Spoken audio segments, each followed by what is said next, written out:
Melchizedek's a really interesting character. He's in Hebrews, he's also in Genesis, and he comes as a royal priest to bless Abraham, and then disappears after that. We don't see him again until he's mentioned in Psalms, and then here in Hebrews. And so he's sort of this mysterious, spooky character almost that appears and then disappears. So what role is he playing, and why is the author of Hebrews bringing him up? You're right, he is mysterious. His name means either King of Salem or King of Righteousness, depending on if you think Salem is a place name, because later on, of course, that becomes Jerusalem. So we're talking about that kind of location. But the interesting thing is, I think, is if you go into a number of old churches where they've got old paintings on the walls, you'll often find near the sanctuary where the Eucharist or communion is celebrated an icon or a picture of Melchizedek. Because what does he offer? He offers bread and wine.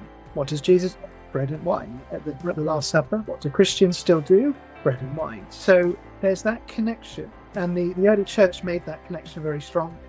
Said, look, here's a foreshadowing of what we do right the way back in Genesis. But there's another aspect as well that I think is really striking, which is that Melchizedek is both a king and a priest. And if you look later on in the scripture, those two roles are very clearly demarcated. They're separated in the Mosaic covenant. So Aaron is not a king. His tribe is not a kingly tribe. And when someone comes along and tries to combine those roles, and you think of Saul in the book of Samuel, it goes horribly wrong.